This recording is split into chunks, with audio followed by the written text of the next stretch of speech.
We're going to get into a discussion now between myself and Johann Freilinger and Kristian Meinken.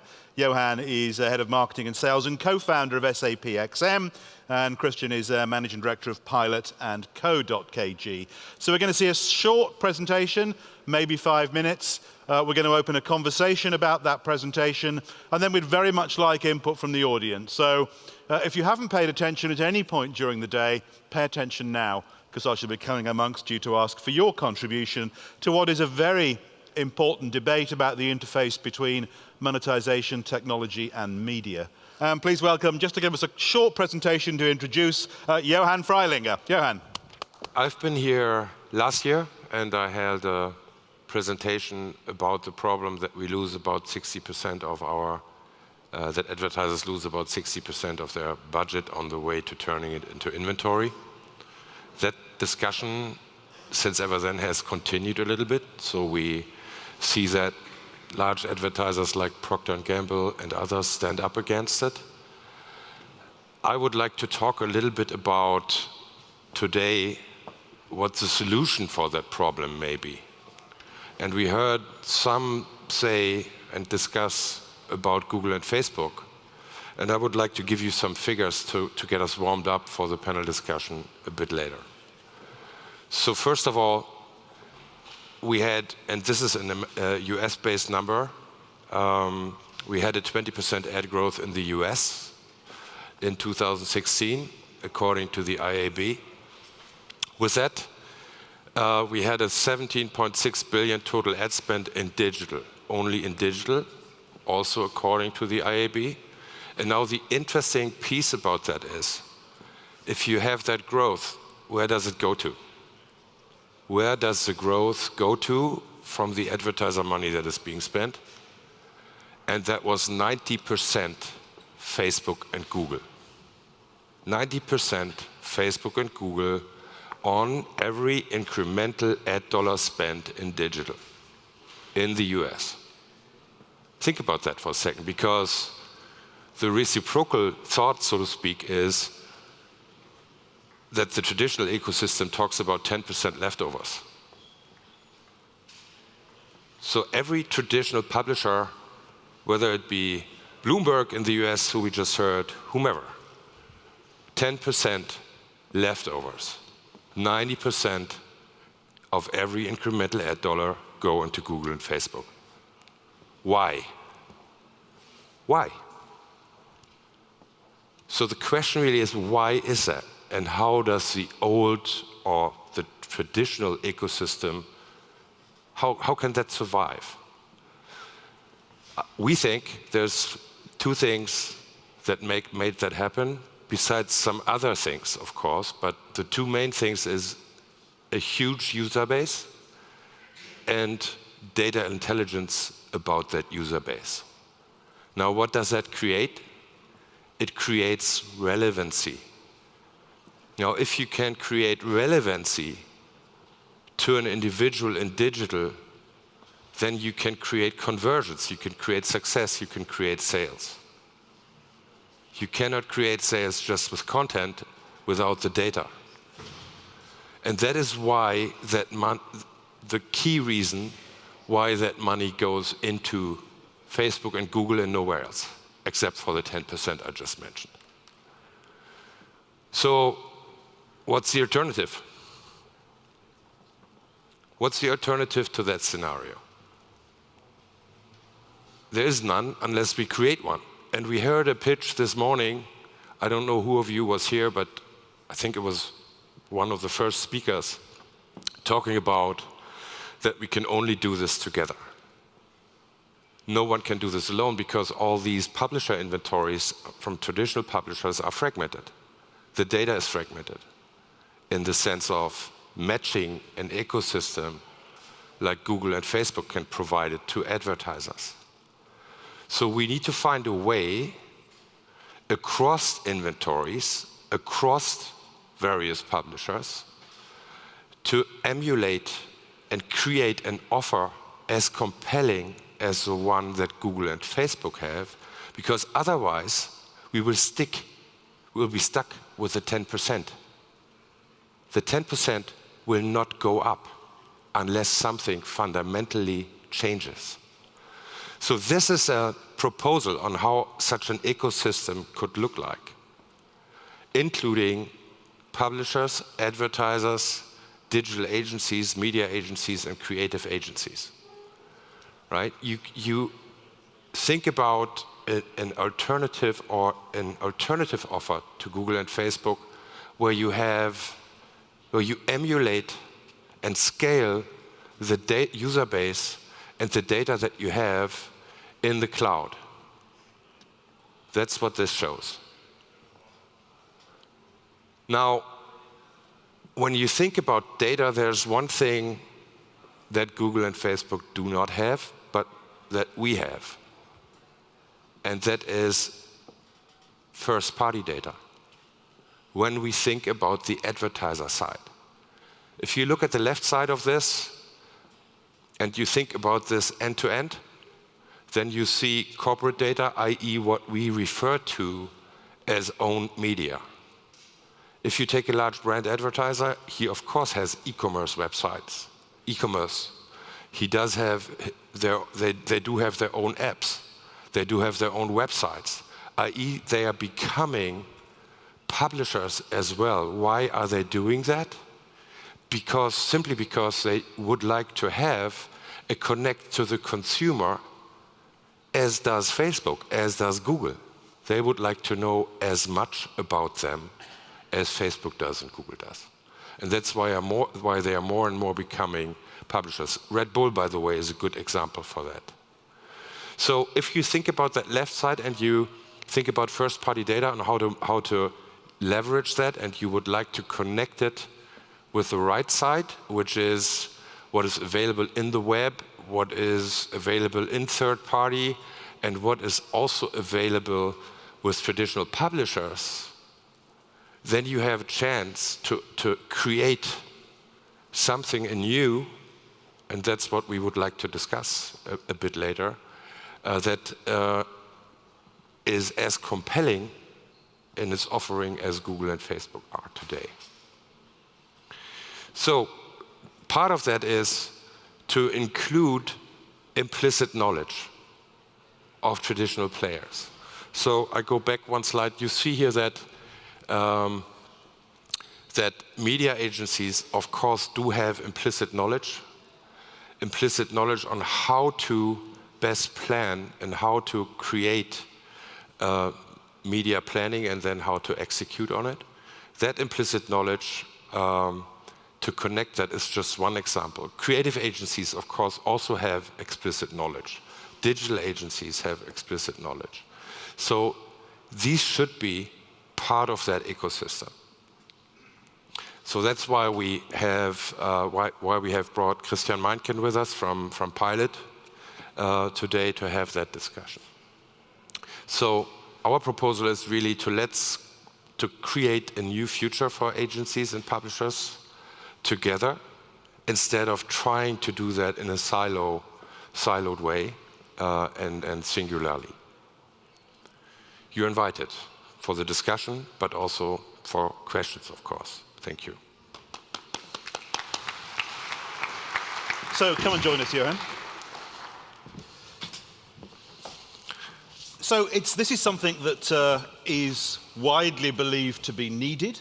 But if you'll forgive me, there have been several false dawns in this area, areas where technology was going to allow publishers to compete with Facebook and Google, either in terms of editorial and concentrating that into a Spotify-type package, or in terms of offering a buying experience and a data flow that competed. So in a moment, I want to come back to your presentation, Johann, and ask why now.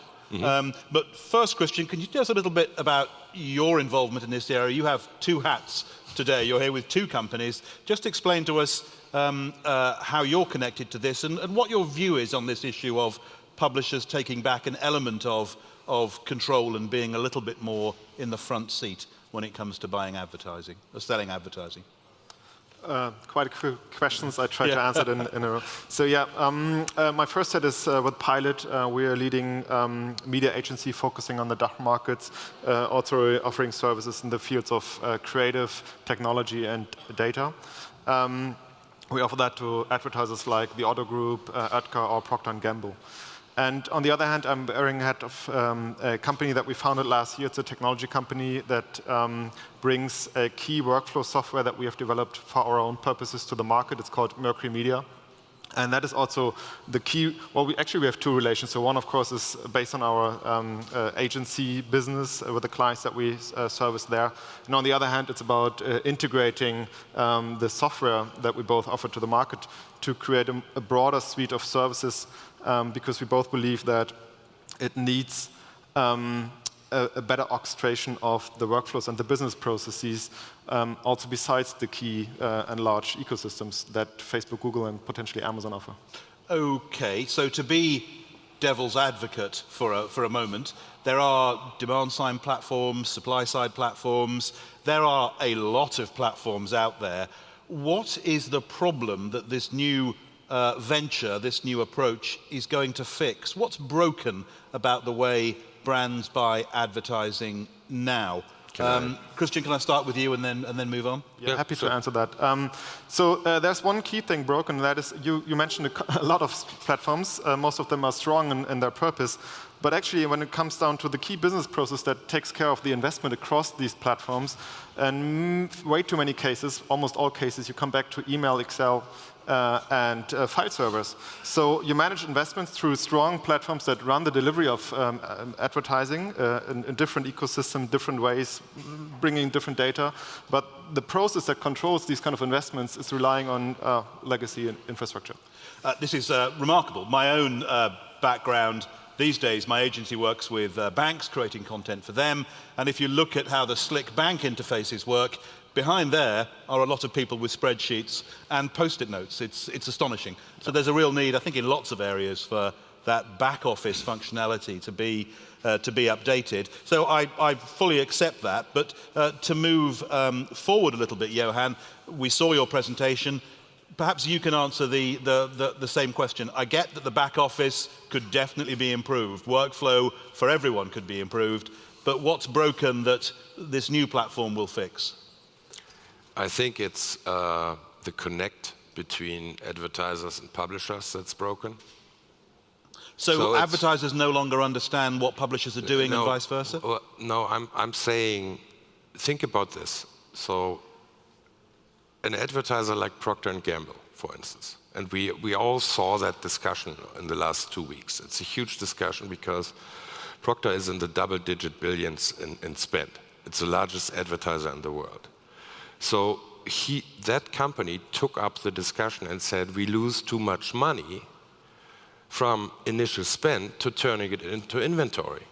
Now turn that around and look at it from the publisher side, and you will find that probably if you combine traditional and media and programmatic, that you lose, that you only receive 30% of the money that was initially spent.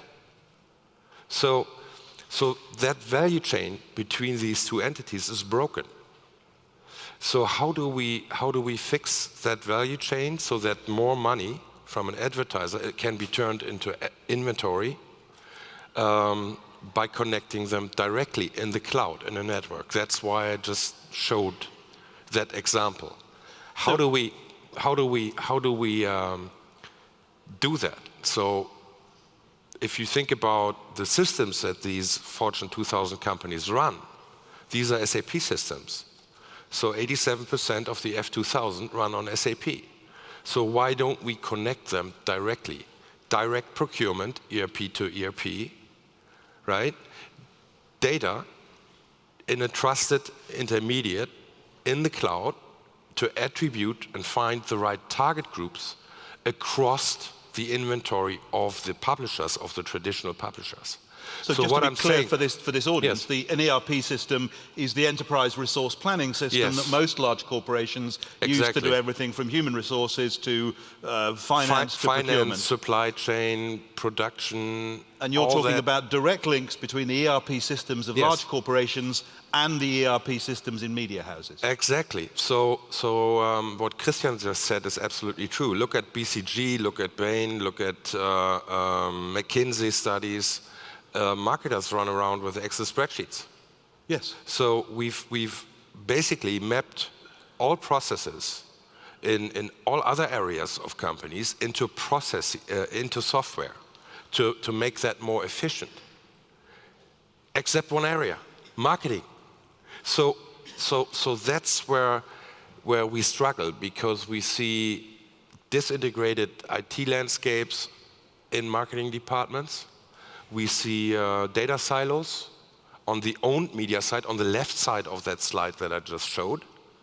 And at the same time, we see hundreds of players in the value chain to find the right, and hundreds of inventories on the publisher side to try to manage to find the right audiences for our advertising.